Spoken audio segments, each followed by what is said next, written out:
그날 사람들 앞에서, 그것도 시아버지 영정 앞에서 제가 이런 말을 하게 될 줄은 정말 상상도 못했습니다. 어머니, 이제 저희 인연 여기까지입니다. 그 말을 하고 돌아서던 제 발걸음은 떨리고 무거웠지만 한편으론 참 오랜 세월 억눌러 왔던 제 속마음의 마지막 외침이었습니다. 본격 사연 시작 전 구독과 좋아요 눌러주시면 영상을 만드는데 큰 힘이 됩니다. 안녕하세요. 저는 올해 55살 서울 은평구 불광동의 작은 아파트에서 살아가고 있는 평범한 주부 김은희라고 합니다. 평범하다 말하기엔 지나온 세월이 결코 평탄하진 않았고 누구보다 묵묵히 참고 견디며 살아온 삶이었다고 스스로를 위로하며 살아왔습니다. 남편과는 25에 결혼하여 어느덧 30해를 훌쩍 넘긴 지금 자식 둘을 키워 출가시키고 나니 한숨 돌릴 줄 알았건만 시댁이라는 벽은 끝끝내 저를 자유롭게 놔주지 않더군요. 제가 결혼한 집안은 흔히 말하는 옛날식 대가족 문화가 깊게 배어있는 집안이었습니다. 경기도 용인의 오래된 기와집을 고집스럽게 지키고 살아가던 시아버지와 시어머니, 그 두 분은 며느리란 당연히 참고, 당연히 순종하고, 당연히 시댁을 위해 희생해야 한다는 낡은 가치관을 당연하게 여기셨습니다. 결혼 전 처음 시댁 인사를 드리러 갔던 날, 그때 시어머니께서 저를 머리끝부터 발끝까지 훑어보시던 그 차가운 시선이 아직도 기억 속에 생생합니다. 그분은 한참을 제 손을 뚫어지게 쳐다보시더니 결국 이런 말씀을 던지셨지요. 손이 곱네. 참 고생 안 해보고 자란 손이구만. 허허. 우리 집 장남 며느리감으론 좀 부족하지 않나 몰라. 그 말 한마디에 제 가슴이 철렁 내려앉았습니다. 그때부터였어요. 시어머니의 며느리 평가 기준은 제 진심도 아니었고 성품도 아니었고 그저 손끝에 굳은 살 유무와 부엌 살림 솜씨뿐이었습니다. 하지만 저는 그 순간에도 속으로 다짐했었습니다. 그래, 결혼은 사랑이지만 결혼 생활은 인내라고들 하지 않던가. 내가 참아보자, 잘해보자. 시댁살이 30년 견딘 시간들. 그렇게 시작된 결혼 생활은 참으로 험난했습니다. 명절이면 당연히 새벽부터 일어나 시댁 음식 준비에 매달려야 했고 조그마한 실수라도 있으면 시어머니께서 가차없이 지적하셨습니다. 아이고, 며느리가 솜씨가 이래서야 어디 쓰겠냐. 내 친정에선 이렇게 음식 안 가르쳤냐? 그런 말을 듣고도 꾹 참았습니다. 아이들이 어릴 땐 아이들 때문에, 아이들이 크고 나선 남편 때문에, 그리고 마지막엔 그저 평화로운 일상 때문이었습니다.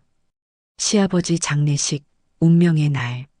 그런데 그날, 시아버님께서 심장마비로 급작스럽게 돌아가셨다는 전화를 받게 된 그날 이후, 제 인생은 완전히 바뀌어 버렸습니다. 서울 불광동에서 급하게 용인 장례식장으로 달려가는 찬, 제 머릿속엔 걱정과 근심이 가득했습니다. 어머니가 얼마나 더 힘들게 구실까? 이번엔 무슨 잔소리를 들을까? 그래도 장례식이니 꾹 참아야지. 장례식장에 도착하자마자 시어머니의 목소리가 제 귓가를 찢고 들어왔습니다. 아이고야, 며느리라는 게 검은 정장 하나 제대로 못 맞춰 입고 왔네. 남사스럽게 그냥 치마에 블라우스라니, 아유. 하지만 진짜 충격은 그날 밤이었습니다. 빈소 한쪽에서 시어머니가 제 친정 어머니와 아버지를 험담하는 소리를 저는 우연히 듣고 말았거든요. 지가 어디서 배운 게 있다고 친정도 별 볼 일 없고 그 집안은 뼈대도 없고 시집 와서도 하는 집 보면 딱 그 수준이더만. 그 순간 저는 숨이 막히고 온몸이 떨려왔습니다. 30년을 참고 살아왔지만 이날만큼은 도저히 견디기 힘들었습니다. 하지만 그것은 시작에 불과했습니다. 다음 날 장례식장에서는 상상도 못할 사건들이 줄줄이 터져 나왔고 그동안 참고 억눌러 왔던 저의 인내심은 결국 산산조각이 나버렸습니다. 그리고 마침내 사람들 앞에서, 영정 앞에서 시어머니와 정면으로 맞서게 될 그 순간이 찾아오고 말았습니다. 아이고, 내가 며느리 하나 잘못 들여서 이 꼴을 보네. 내년 때문에 우리 집안 망신살이 뻗쳤다. 이년은 애도도 모르는 천박한 계집 아니냐. 아버님 영정 앞에서 그 입 다물어. 아이고야, 니는 진짜 아들 장례식 와서도 그 조신한 꼴을 못 보네. 어째 그리 주둥아리가 근질근질하노? 여기저기 쑤셔보고 다니고 참말로 계집도 계집 나름이지. 그 말에 제 심장은 또 한 번 내려앉았습니다. 아니, 제가 언제 뭘 잘못했단 말입니까? 조용히 제 역할을 하려 했을 뿐인데. 그런데 그때였습니다. 멀리서 들려오는 친정 엄마 목소리가 들려왔습니다. 은희야, 힘들지. 조금만 참자. 장갓집이니 어쩌겠니? 그 말이 끝나기 무섭게 시어머니는 자리를 박차고 일어나 친정 어머니를 향해 고래고래 소리를 지르셨습니다. 아이고, 참말로 웃기시네. 어디서 남의 집 상갓집 와가지고 시끄럽게 참견질이야? 지 딸이나 잘 가르치지. 어따 대고 훈수를 둬. 시집살이 한 번도 안 시켜본 거 티를 내노. 티를. 순간 장례식장 안은 얼어붙었습니다. 그 모습을 지켜보던 저 역시 몸이 굳어버렸고 친정엄마는 얼굴이 하얗게 질려 아무 말도 못하셨습니다. 내가 누군 줄 알아? 이 집 종갓집 맏며느리 시엄이다. 근데 내년은 30해가 넘도록 뭘 배워 먹었길래 아직도 눈치가 없노? 그게 다 내 친정교육이 그 모양, 그 꼴이라 그런 거 아냐? 그리고 저를 노려보며 덧붙이셨습니다. 내년 같은 건 내 눈에 며느리도 아니다. 상복만 걸쳤지. 속은 썩은 물보다 더 더럽다. 이 계집아, 아버님이 이 꼴 보시고 무덤에서 벌떡 일어나겠다. 벌떡. 그날 밤 상복을 갈아입으러 빈소를 나서던 저를 시어머니가 뒤따라와 잡아 끌었습니다. 그 소나기 힘이 얼마나 세던지 팔에 멍이 들 정도였습니다.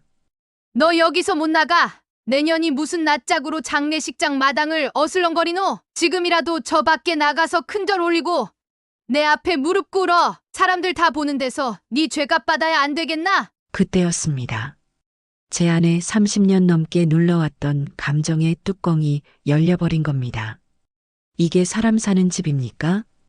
이게 어른입니까? 나는 왜 이렇게 살아왔을까요? 제 눈앞이 아찔해지며 마침내 말문이 터졌습니다. 어머니, 이제 제발 그만하세요. 저도 사람입니다. 철없고 억울하고 이제는 더는 못 참겠습니다. 하지만 그 순간이 시작일 뿐이었습니다. 이후 시어머니는 상상도 못할 행동을 저지르고 맙니다.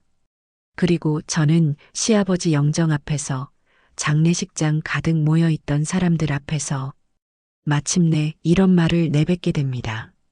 어머니, 이제 저희 인연 여기까지입니다. 그날 시아버지 영정 앞에서 저는 몰랐습니다. 그렇게 오래 감춰왔던 시댁의 비밀이 제 입으로, 제 입장에서 폭로될 줄은 말입니다. 그리고 그 비밀이 우리 가족 모두를 송두리째 흔들어 놓게 될 줄은 정말 몰랐습니다. 시어머니의 날선 말과 거친 손찌검 위협에 저는 그동안 꼭꼭 눌러두었던 감정이 완전히 무너져 내렸습니다.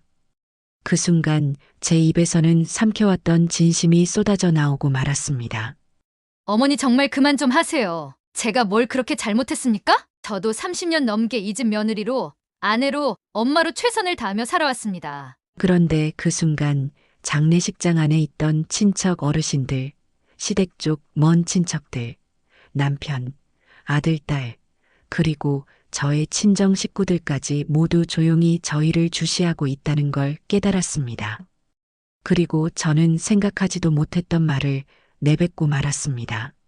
어머니, 정작 아버님 살아생전에 누가 더 힘들게 했는지는 어머니도 아시잖아요. 아버님이 술에 취해 밤마다 누구한테 욕을 퍼붓고 누구를 때렸는지 아버님 본인보다 더 무서웠던 사람이 어머니였다는 거 저만 알고 있는 게 아니잖아요. 그 순간 시어머니의 얼굴이 일그러졌습니다.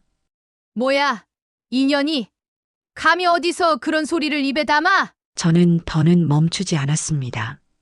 그동안 시댁에서 감춰왔던 가정폭력과 시어머니의 이중적인 모습을 사람들이 모르게 쉬쉬하며 살아온 세월. 그것은 제가 묻고 덮으며 견뎌온 시간 그 자체였습니다. 아버님이 얼마나 힘든 삶을 살게 되었는지 그게 정말 다 아버님 탓이라고 생각하세요? 저는 이 집에서 어머니가 어떤 사람인지 누구보다 잘 알고 있습니다. 시어머니는 소리를 지르며 손가락질을 해댔습니다. 와, 이 계집이 진짜 돌아버렸구나. 내년이 뭘 안다고 주둥아리를 놀려? 2년이 배운 게 모자라서 지금 이 자리에서 상갓집 망신살을 뻗치네. 내가 어쩐 줄 알아? 내년 같은 게 어디서 감히. 그 모습은 누가 봐도 이성을 잃은 스스로 파멸을 향해 달려가는 한 여인의 몰락 같았습니다. 그런데 더 놀라운 일은 남편의 반응이었습니다. 평소에 한마디도 제대로 어머니께 말대꾸를 못하던 남편이 그날 처음으로 조용히 저를 바라보며 입을 열었습니다. 엄마 이제 그만하세요. 아버님 가셨다고 해서 우리 은희한테까지 이렇게 상처 주시면 안 되잖아요. 그동안 엄마가 은희한테 어떤 분이셨는지 저도 잘 알고 있어요. 그 말에 시어머니는 무너져 내릴 듯 비틀거렸고 사람들은 웅성거리기 시작했습니다. 아이고, 이게 다 내년 때문이야. 내년이 우리 아들을 꼬드겨서 집안 말아먹게 생겼네. 내가 눈 뜨고 못 살겠다. 다 필요 없고 이제 니들 우리 집안에서 꺼져라. 다 꺼져버려. 이 천박한 것들아. 그 말을 끝으로 저는 조용히 한 걸음 영정 앞으로 걸어갔습니다. 그리고 깊게 고개를 숙여 마지막 인사를 올린 후 돌아서며 담담하게 말했습니다. 어머니, 그동안 저를 며느리라 불러주셔서 감사했습니다. 하지만 이제 저희 인연은 여기까지입니다. 저희 가족, 더 이상 어머니의 희생양으로 살지 않겠습니다. 하지만 그것으로 끝이 아니었습니다. 장례식이 끝난 후 시댁에서는 더 큰 충격적 진실과 숨겨왔던 재산 다툼, 가족 간의 갈등이 본격적으로 드러나게 됩니다. 그리고 저는 다시 한번 상상도 못할 사건에 휘말리게 되는데요. 시아버님 유언장. 그 속에 숨겨진 비밀이 저희 가족 운명을 완전히 바꿔놓게 될 줄 그땐 정말 몰랐습니다. 그날 장례식 마지막 날, 한 남자가 조심스레 장례식장 안으로 들어섰습니다. 그리고 우리 가족을 향해 이렇게 말했습니다. 여기 계신 분들 고인께서 남기신 유언장, 지금 공개하셔야 합니다. 그 순간 모든 사람들의 얼굴빛이 싸늘하게 굳어졌습니다. 시아버님 장례식이 끝난 후 저는 더 이상 시댁과 엮이고 싶지 않았습니다. 시어머니의 막말과 폭력적인 언행, 30년 넘게 참아온 시집살이의 끝을 선언했으니 이제는 자유를 꿈꿀 수 있을 거라 생각했지요. 하지만 세상 일이 그렇게 쉽게 끝날 리가 없었습니다. 장례식 마지막 날, 저 멀리서 정장을 차려입은 낯선 남성이 조심스레 장례식장 안으로 들어왔습니다. 그는 변호사였습니다. 시아버님이 살아생전 남몰래 작성해 두었던 유언장을 가지고 온 사람이었지요. 김기호 선생님 시아버님의 법적 대리인입니다. 생전에 고인께서 작성하신 유언장이 있어 오늘 가족분들 모두 모이신 자리에서 공개하라는 당부를 받았습니다. 그 순간 시어머니의 얼굴이 굳어졌습니다. 그리고 옆에 있던 시숙, 시누이들의 표정도 심상치 않았습니다. 유언장, 아이고야, 세상 참 별꼴이네. 아니 우리 영감이 그런 걸 왜 남겨? 이 집안 일은 내가 다 알아서 하는데 뭘 또 유언장까지 써붙여? 재산 상속 내용 공개. 그리고 공개된 유언장은 그야말로 시한폭탄이었습니다. 유언장 내용은 이랬습니다. 용인 본가 주택 및 부속 토지 전부 며느리 김은희에게 상속. 은희 명의로 생활비 일부 지급. 아들, 딸들에게는 각각 소액만 분배. 시어머니는 아버님이 남긴 금고 내 생활비 일부만 사용 가능. 그것은 30년 동안 누구보다 착실히 살아온 저를 향한 시아버님의 마지막 배려였던 겁니다.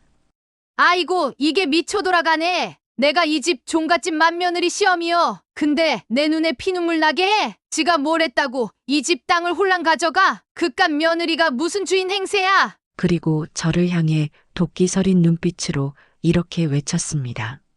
너 절대 이 재산 못 가져간다. 내 손에 장을 지져도 못 준다. 죽어도 못 줘. 못 줘. 그리고 다음 날 새벽, 시어머니는 몰래 본가 문서를 들고 어디론가 사라졌습니다.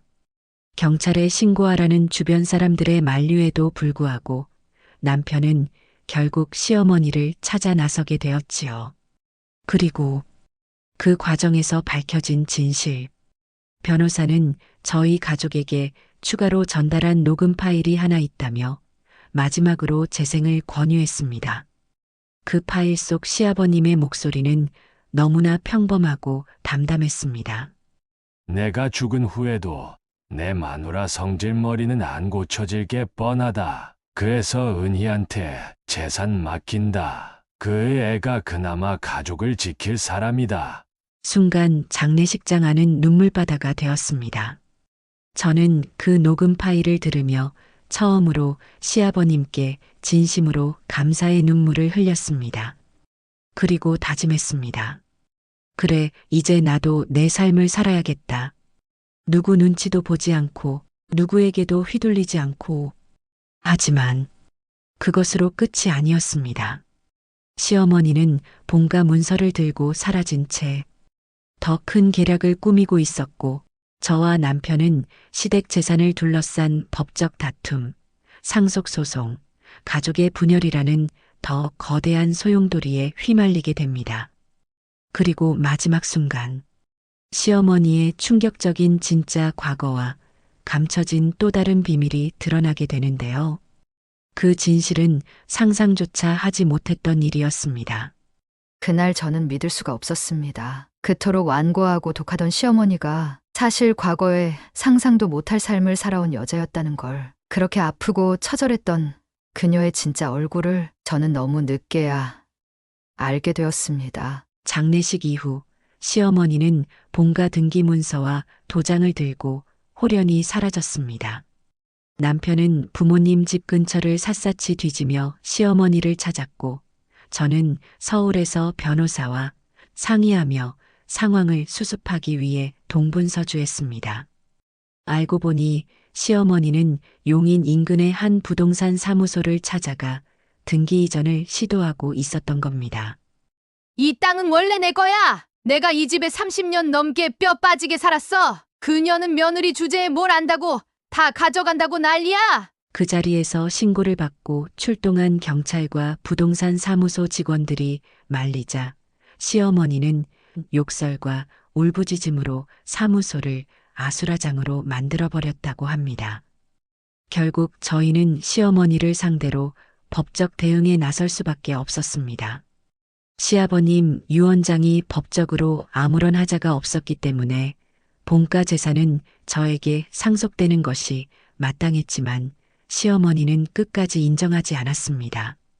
끝까지 해보자. 내년이 이길지 내가 이길지 두고 보자. 법이고 뭐고 내 앞에서는 다 소용없어. 그렇게 상속 소송이 시작됐고 가족 간의 틈은 돌이킬 수 없이 벌어지기 시작했습니다.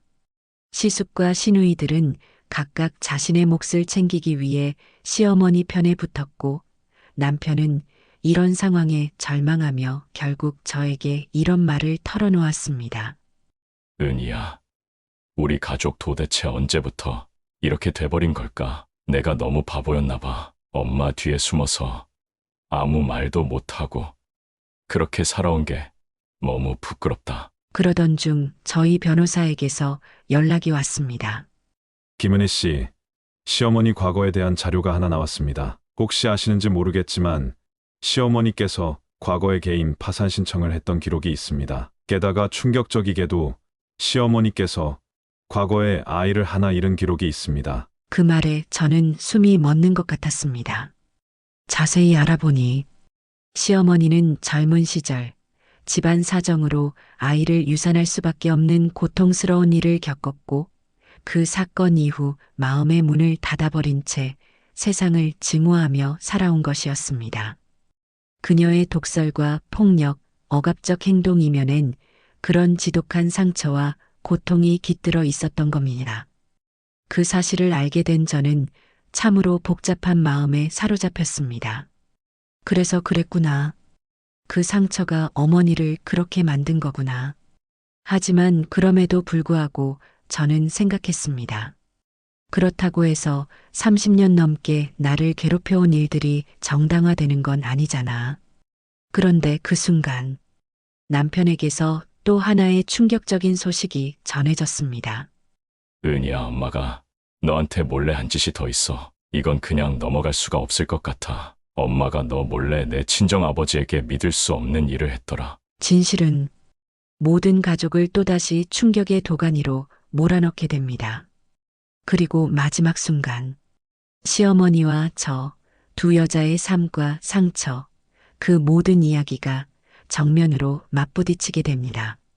그 순간 제 귀를 의심했습니다. 어머니가 제 친정아버지를 찾아가 그런 짓을 했다고요? 그것도 내가 임신 중이었을 때 몰래 그때부터였던 것 같습니다. 저는 이 사람을 더는 가족이라 부를 수 없다고 느낀 건 남편의 목소리는 평소보다 훨씬 낮고 무거웠습니다.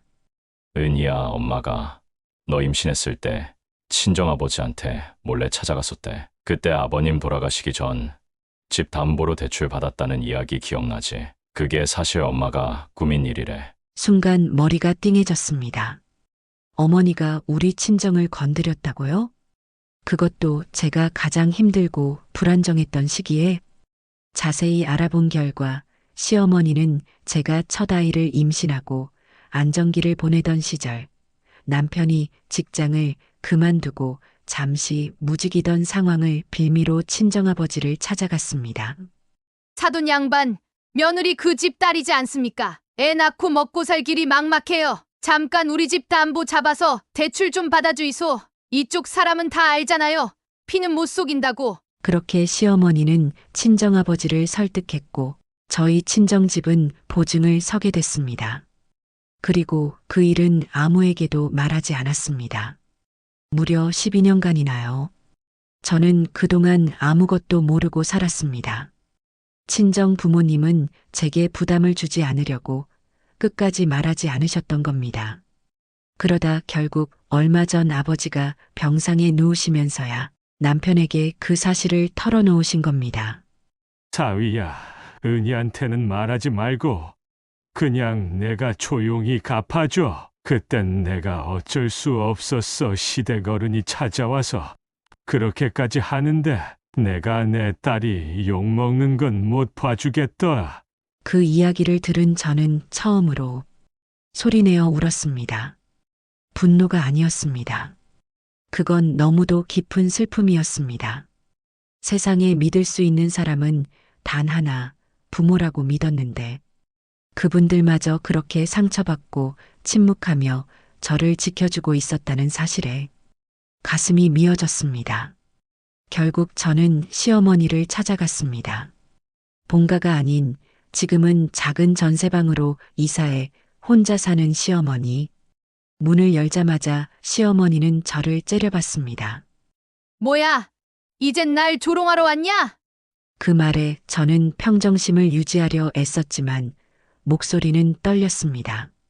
어머니 왜 그랬어요? 왜 제 아버지를 찾아가 그런 부탁을 하셨어요? 왜 저한텐 한마디 상의도 없이. 시어머니는 눈을 피하며 말했습니다. 네가 그땐 너무 약해 보이더라. 배는 불러오지. 사내는 백수지. 그래도 친정아버지면 뭐라도 해주겠지 싶었다. 그럼 왜 10년 넘게 아무 말도 안 하셨어요? 그 질문에 시어머니는 잠시 말이 없더니 힘없는 목소리로 이렇게 말했습니다. 말하면 너 나 떠날까봐 그랬다. 그 말 한마디에 저는 머리가 복잡해졌습니다. 그토록 저를 힘들게 하고 상처 주고 욕하고 무시했던 시어머니가 정작 저를 잃을까봐 두려워했다는 사실이 참 아이러니했습니다. 왜 그렇게밖에 표현하지 못하셨을까? 왜 사랑이란 걸 그렇게 모질게 가르치셨을까? 그날 저는 시어머니의 낡은 전세방을 나서며 한참을 생각했습니다. 이 사람을 끝내 증오할 것인가? 아니면 이 상처 많은 노년의 여인을 이해하고 받아들일 것인가? 그리고 마침내 유언장을 둘러싼 마지막 판결, 법원의 결론이 다가오고 있었습니다. 그 결과는 저희 가족의 운명을 또 한 번 뒤흔들게 됩니다. 그날 법원 앞에서 저는 참 오랜만에 스스로에게 물었습니다. 내가 원하는 건 정말 승리일까? 아니면 진심으로 끝맺을 수 있는 용서일까? 그 답을 찾기까지 참 오랜 세월이 걸렸던 것 같습니다. 서울가정법원 상속 소송의 최종 판결일. 남편과 저는 무거운 마음으로 법원에 출석했습니다. 시어머니 역시 법정에 앉아 계셨지만 더 이상 예전처럼 도끼 가득한 눈빛은 아니었습니다. 세월이 사람을 이렇게도 바꾸어 놓는구나 싶었습니다. 재판부의 판결문이 낭독되었습니다.